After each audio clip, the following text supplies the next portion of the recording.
саламатсыздар ма оқушылар? Саламатсыз ба, апай? Жақсы. Оқушылар, бүгін сабағымызда екі топқа бөлінеміз. Яссы тобы, Сауран тобы. Екі топқа бөлініп аламыз. Оқушылар, үйге тапсырма не берген еді? Кім айтады? Қыпшақ хандығына бергенсіз.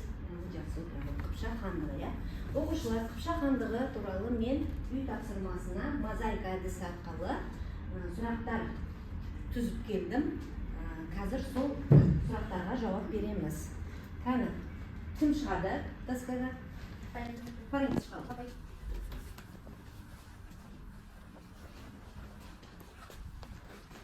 Сұрақты оқимыз. Қыпшақ этносы қанша кезеңнен тұрды? Қыпшақ этносы 3 кезеңнен тұрды. Бірінші кезең 8-9 ғасырлар аралығында. Ол Батыс түрік қағанаты құрамындағы кезең. Екінші кезең 9-11 ғасырлар аралығында. Ол Қимақ қағанаты құрамындағы кезең. Үшінші кезең 11-13 ғасырлар аралығында. Ол Дербес Қыпшақ хандығы құрамындағы кезең. Жақсы. Енді бұны доскаға қойып тапсырамыз.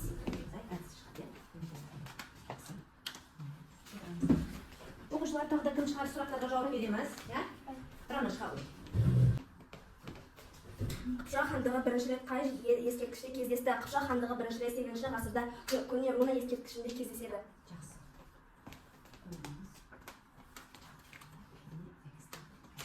Жақсы. Тағы да кім шығады? Хорезм Шах мемлекетінің билеушісі қандай мақсатты көздеді? Хорезм Шах мемлекетінің билеушісі бұл саясатта мына мақсатты көздеді. Ислам қыпшақтардың барлық әскерін өз ислам дініне енгізу, мемлекеттің қуаттылығын әлсірету, қыпшақ әскерін өз мүддесіне пайдалану болды. Тағы да кім шығады?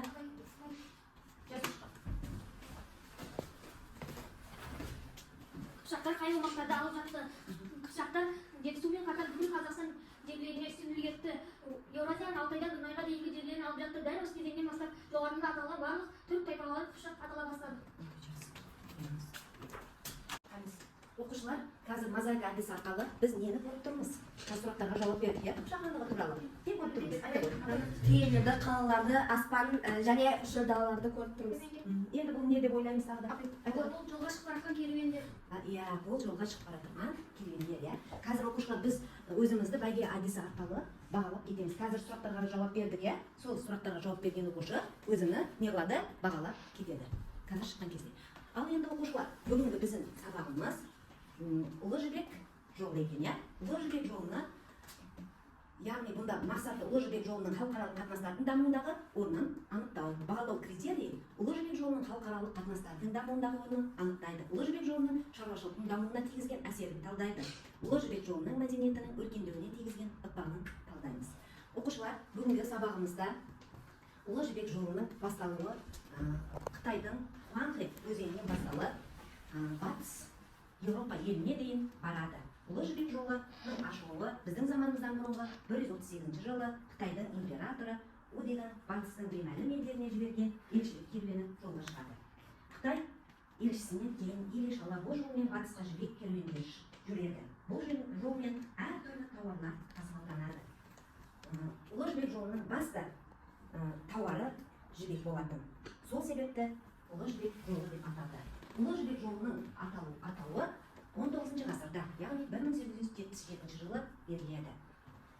Біз бүгінгі сабағымызға қазір оқушылар Ұлы Жібек жолының шығыс пен батысты байланыстырып тұрған қазір видеороликті көреміз. Кейін сабағымызды тағы да жалғастырамыз. Барлығымыз назарымызды аударамыз. Жібек жолының пайда болу тарихы. Ұлы Жібек жолы Қытай мен Еуропа елдерінің арасын байланыстырған сауда жолы. Біздің заманымыздан бұрынғы бірінші мыңжылдықтың ортасында дала жолы іске қосылды. Осы дала жолын Ұлы Жібек жолы деп атауды 1877 жылы белгілі неміс географы Фердинанд фон Рихтхофен ұсынды. Бұл атау Қытайда шығарылатын жібек матасына байланысты шыққан. Ұлы Жібек жолы бүкіл адам ағзасын қоректендіруші қан жүйесіне ұқсас жұмыс істеді. Себебі ол бүкіл Еуропа мен Азия елдерінің бір-бірімен қарым-қатынас жасауына мүмкіндік туғызып, ондағы халықтарды біріктірді. Ұлы Жібек жолының бағыттары. Жібек жолының басы Қытай жеріндегі Хуанхэ өзенінің аңғарындағы аудандардан басталды. Ол Ұлы Қытай қорғанының батыс шетінен Іле өзені арқылы Ыстық көлге жетеді. Жол осы арада батысқа және солтүстік батысқа қарай шығу үшін оңтүстік солтүстік бағыттар болып тармақталған. Жақсы оқушылар, міне қазір біз видеороликті көрдік бүгінгі сабағымыз бойынша, иә. Қазір соған бірінші тапсырма фишбол мәнісі арқылы біз екі топқа не қыламыз? Топтық жұмыс жасаймыз. Яссы тобы Ұлы Жібек жолының мәдениетін талдаймыз. Сауран тобы Ұлы Жібек жолының шаруашылықтың дамуына тигізген әсерін талдаймыз. Топпен жұмыс оқушылар жылдан әрекет жасап, топпен жұмыс жасаймыз.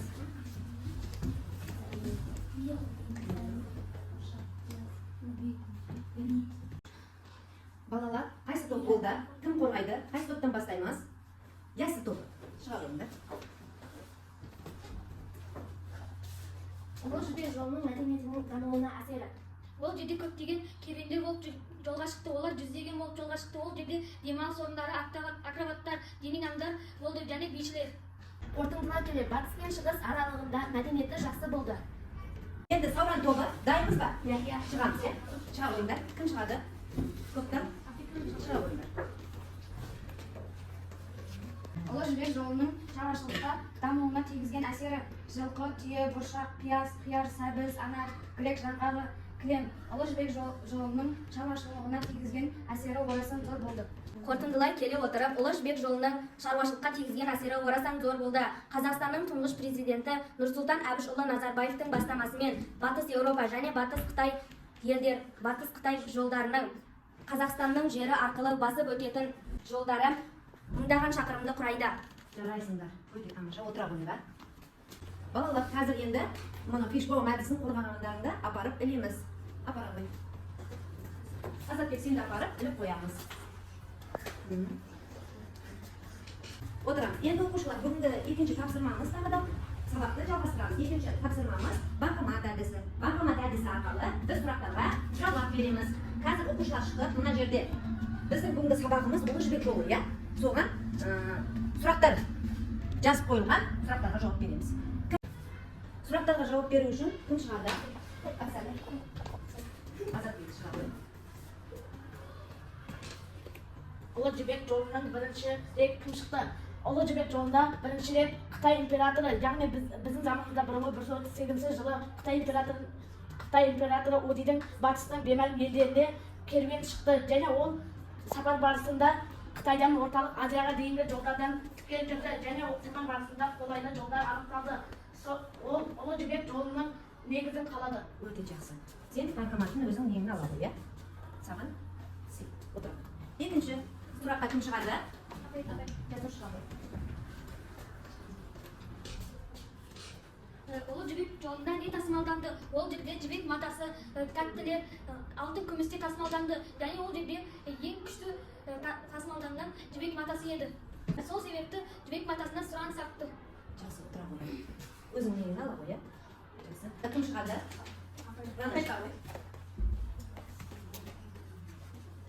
Ұлы Жібек бойында қандай орындар ашылды? Ұлы Жібек жолында керуен сарайлар, демалатын жерлер және қора жайлар ашылды. Жақсы, отыра қой. Өзің сені ала қой, иә? Ал енді оқушылар, бүгін екінші тапсырмамыз банкомат әдісіні білдік. Енді үшінші тапсырмамыз сәйкестендіру. Мұнда сендерге қазір таратамын. Бұл жүкпен жұмыс. Жүкпен жұмыс.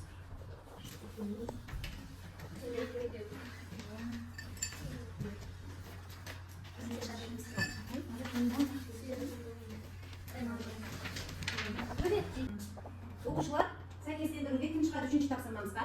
Шыға қой. Қытай императоры Уди 1038 жылы жолға шықты. Өте жақсы. Жақсы. Сағдай кім шығады? Оқушылар, шыға қой, бабажан. Дипломатиялық қарым-қатынас 568 жылы түрік қағанаты мен Византия қаласында орнатылды. Жақсы, отыр.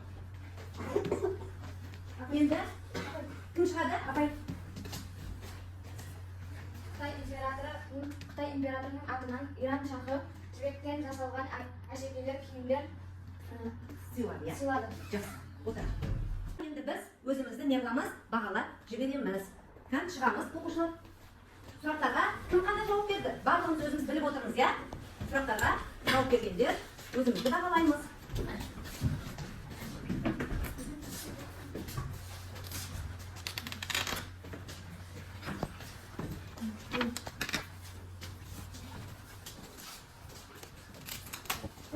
Оқушылар, бүгін енді сабақты пысықтау барысында Ұлы Жібек жолының картамен жұмыс кім шығады? Осы Ұлы Жібек жолындағы, жолы бойындағы қалаларды көрсетеміз. Кім шығады?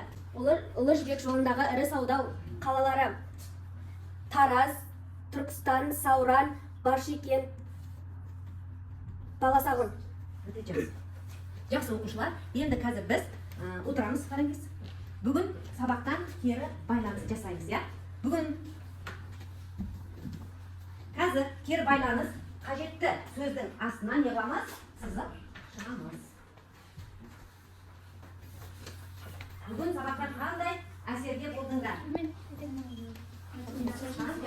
Оқушылар, қандай оқушылар кері байланыс жасаймыз, иә? Кім айтады? Айтады. Бүгінгі сабақтан қандай әсерде болдыңдар? Сабақ үстінде мен белсенді жұмыс жасадым. Сыныптағы өз жұмысыма ризамын.